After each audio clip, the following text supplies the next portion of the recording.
আসসালামু আলাইকুম। মুমতাজ কিচেন বাংলায় সবাইকে স্বাগতম। আমি ফারহানা ইসলাম। আজকে আপনাদের সামনে নিয়ে এসেছি কাঁচা আমের টক ঝাল রেসিপি। অল্প কিছু ইনগ্রিডিয়েন্টসের মাধ্যমে আপনারা এই কাঁচা আমের রেসিপিটি তৈরি করতে পারেন। তাই ভিডিওটি শেষ পর্যন্ত দেখার জন্য অনুরোধ রইল। আর আমার চ্যানেল যদি নতুন হয়ে থাকেন তাহলে আমার চ্যানেলকে লাইক এবং সাবস্ক্রাইব করতে ভুলবেন না। তাহলে চলুন ভিডিওটি শুরু করা যাক। এখানে আমি কাঁচা আমের আচার বানানোর জন্য 1 কেজি পরিমাণ আম নিয়ে নিয়েছি। প্রথমে আমি কাঁচা আমগুলোকে কেটে নেব। তার জন্য এখানে আমি একটি ছুরি নিয়ে নিয়েছি। এই ছুরির সাহায্যে আমি আমের মাথাটিকে প্রথমে কেটে বাদ দিয়ে দিব। তারপরে কাঁচা আমগুলোকে ভালো করে ছিলে নেব। আপনারা চাইলে ছোলকা সহই এই আচার বানাতে পারেন, কিন্তু আমার ছোলকা ছাড়া ভালো লাগে, তাই আমি ছোলকাটা ছিলে নিচ্ছি।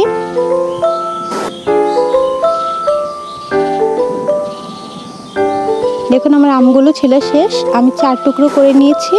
এবার একটি ছুরির সাহায্যে একটু কেচে দেব, এতে করে মশলাগুলো ভালো করে আমের মধ্যে ঢুকে যায়।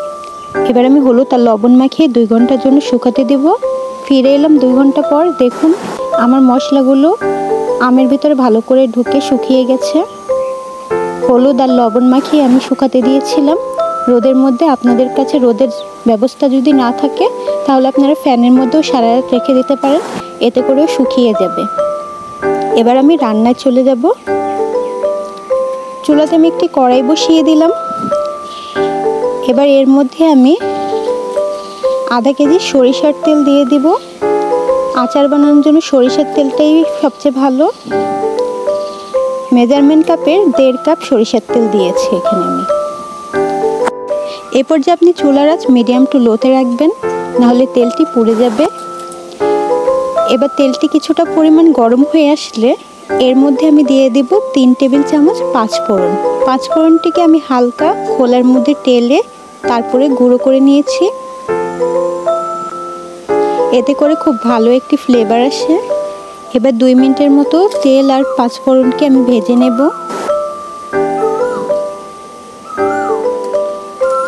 দেখুন তেলের মধ্যে যখন এরকম একটু বলকের মতো চলে আসবে, এই পর্যায়ে আমি আমগুলোকে এর মধ্যে এক এক করে দিয়ে দিব। এ পর্যায়ে কিন্তু চুলার আঁচ লোতেই রাখতে হবে, না হলে তেল ছিটার সম্ভাবনা থাকে যদি আমের মধ্যে পানি থেকে যায়।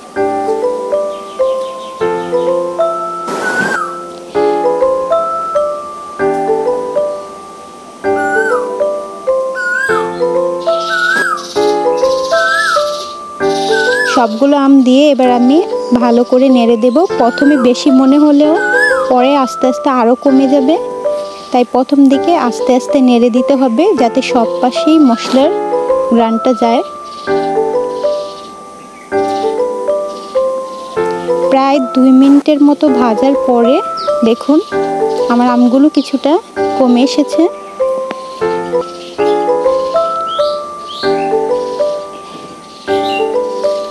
এভাবে কিছুক্ষণ পর পরে নেড়ে দিতে হবে।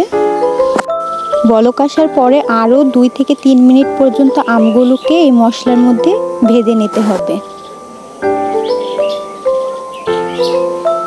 এবার আমি এখানে 1 কাপ পরিমাণ চিনি অ্যাড করে দেব। আপনারা চাইলে আরও কম বা বেশি অ্যাড করতে পারেন। এবার চিনিগুলোকে ভালো করে নেড়ে ছেড়ে মিশিয়ে নেব। এই পর্যায়ে কিছুটা পানি বের হতে পারে চিনির থেকে, কিন্তু আরও 4-5 মিনিটের মতো নেড়ে ভেজে নিতে হবে যতক্ষণ না পর্যন্ত চিনিটা গলে আসছে। 5 মিনিটের মতো ভাজার পরে দেখুন আমার চিনিটা গলে গেছে সম্পূর্ণভাবে। এবার এ পর্যায়ে আমি এখানে অ্যাড করে দেব 2 টেবিল চামচ চিলি ফ্লেক্স বা শুকনো মরিচের গুঁড়া। এটাকে আমি শুকনো খোলায় তেলে হাতে গুঁড়ো করে নিয়েছি। আপনারা চাইলে ঝালটা আরও কম বা বেশি দিতে পারেন, তবে আমার কাছে এই ঝালই ঠিক মনে হয়েছে। এবার আরও 2 থেকে 4 মিনিট পর্যন্ত আমি ভেজে নেব। দেখুন আমার আমগুলো প্রায় হয়ে এসেছে। এবার আবার কিছুটা নেড়ে দিচ্ছি। আমার আমগুলো প্রায় সেদ্ধ হয়ে গেছে। এবার আমি একটি আম আপনাদেরকে দেখিয়ে দিচ্ছি ভেঙে। দেখুন কত সুন্দরভাবে গলে গেছে। দেখুন কত সুন্দরভাবে কাঠের চামচ দিয়ে আমগুলো সুন্দরভাবে ভেঙে যাচ্ছে। দেখুন এরকম পর্যায়ে হয়ে গেলে আপনারা 2 মিনিট রেখে চুলা বন্ধ করে দেবেন। আরও 2 মিনিটের মতো ভাজা হয়ে গেছে। এবার আমি চুলার আঁচটিকে নিভিয়ে আপনাদের দেখিয়ে দিচ্ছি কতটা সুন্দরভাবে আমগুলো সেদ্ধ হয়ে গেছে। দেখুন কাছ থেকে আমগুলো কতটা ভালোভাবে সেদ্ধ হয়ে গেছে, আর মশলাগুলো আমের গায়ে লেগে গেছে। খুব ভালো একটা ঘ্রাণও আসছে। আমার আমগুলো সম্পূর্ণ আনাম আছে, একটা আমও ভেঙে যায়নি। দেখুন পারফেক্টভাবে আপনারা তৈরি করতে চাইলে আমার এই রেসিপিটি ফলো করতে পারেন। এখানে আপনারা 1 চামচ ভিনেগার অ্যাড করে সারা বছর আপনারা সংরক্ষণ করে রাখতে পারেন, কোনো রোদে দেওয়ার ঝামেলা ছাড়াই। দেখুন আমার আমগুলো কতটা সুন্দরভাবে তৈরি হয়ে গেছে। আপনারাও চাইলে এই কাঁচা আমের রেসিপিটি তৈরি করতে পারেন। রেসিপিটি ভালো লাগলে আমাকে অবশ্যই কমেন্ট করে জানাবেন। এরকম আরও ভালো ভালো ভিডিও পেতে আমার চ্যানেলকে লাইক এবং সাবস্ক্রাইব করুন, আর আমার চ্যানেলে ভিজিট করুন। ভিডিও সম্পর্কে কোনো প্রশ্ন থাকলে আপনারা আমাকে কমেন্ট করে জানাতে পারেন, আমি অবশ্যই উত্তর দেওয়ার চেষ্টা করব। এতক্ষণ ধরে আমার ভিডিওটি দেখার জন্য সবাইকে অসংখ্য ধন্যবাদ।